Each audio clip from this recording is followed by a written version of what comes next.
Hey everybody, it's your old pal Brian Hunt.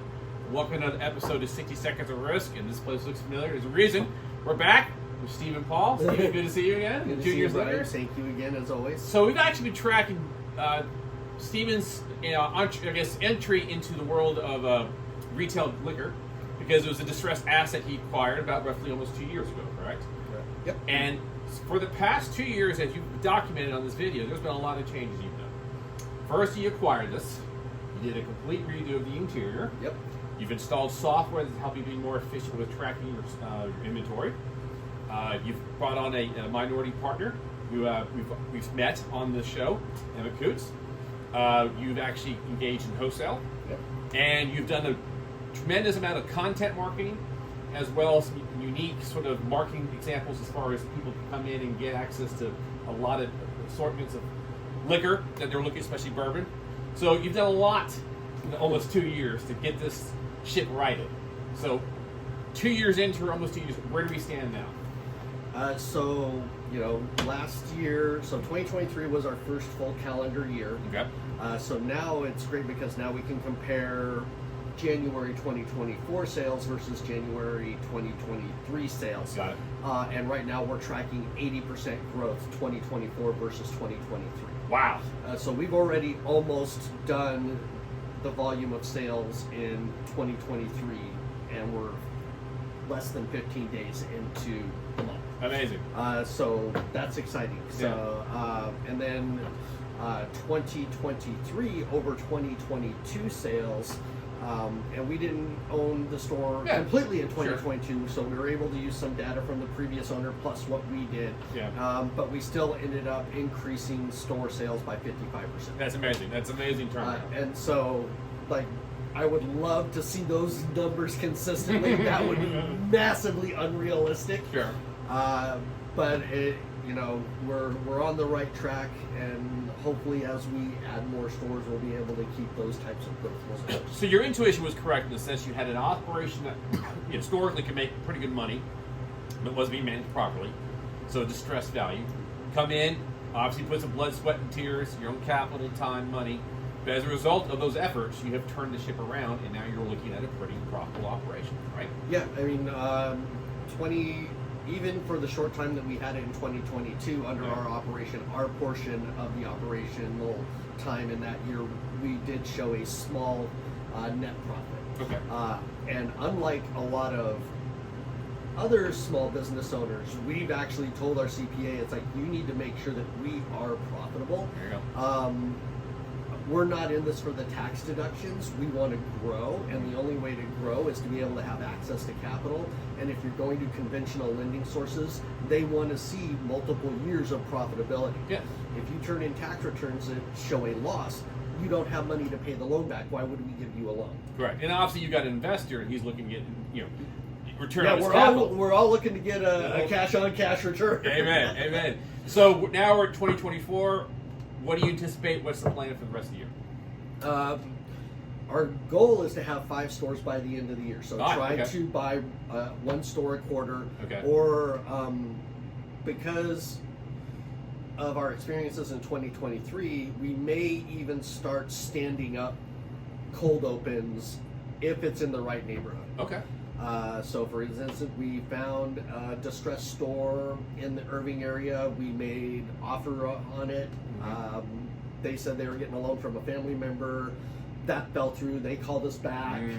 We made the same offer. We didn't decrease our offer. Interesting. All right.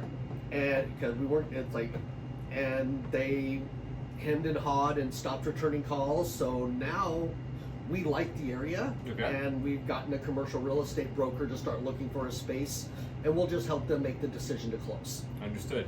So is the intent to have an office, I think we talked about this, a store in a different county?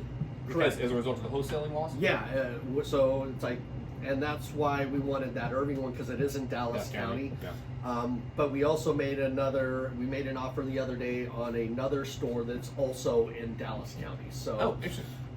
We're no longer just fixating on one store. It's if we find stores in markets where we want to be, then okay, let's just throw it against the wall and see what sticks. So the intent, I assume, is obviously you've kind of got your color motif and your look. The Yep. future store should probably be looking like this, right? Yeah, it's like we'll go in there, we'll operate for a little while just to get a feel for the store, and then once we get a feel for the store, I'd say within the first 90 days, then we'll do the same thing we did here, where we shut down for like 2 or 3 days. Yeah, it's all done in 2 or 3 days. Yeah, exactly. and you know, redo it in our brand concept, and then do a relaunch. Any concerns? When you think about any business, which is always opening a business, running business, inherently full of risk, and there's things that could happen, whether it be interest rates or war, pandemic, whatever the case may be. As you think about what you can control, but for the next, say, 12 months, what are maybe the potential headwinds or obstacles you think you Well, there's always regulatory risks. Okay. You know, companies like Walmart and Amazon are lobbying the state heavily to amend the liquor law so that they can ship direct to consumer. Interesting. Luckily there is a lobbying group for independent liquor stores, the Texas Package Store Association, of which we are members.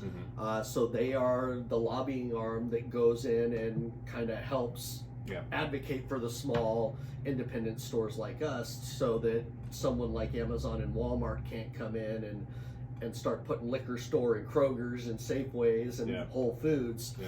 But they also have more money. So that is, and then there's also the convenience store lobby, which is trying to get all of the ready to drink stuff, and their argument is, well, yes, it is spirits based, but it is still the same ABV, alcohol by volume, as a lot of beers and other things, fortified wines and things. So their argument is, it's the ABV that we can sell as convenience stores. It's just spirits based. And just quick, man, we just kind of wrap it up here. You talk about regulatory, and I think a lot of people watching the show, there's so many different rules in how things work in different states. Like in Pennsylvania, you can't buy a 6-pack at a liquor store. You have to go to the bar and buy a 6-pack. You buy cases at like a state-sanctioned package store. And just odd things like that. Still closed. Liquor stores are closed on Sundays in Texas. Yes. Does the lobbying group, the organization, the trade association want to change that? What do you think is going to happen? That was actually one of my questions at the first convention that I went to. Okay. And ain't gonna happen. You know, there are a lot of things they do well. I don't necessarily agree with them on this stand.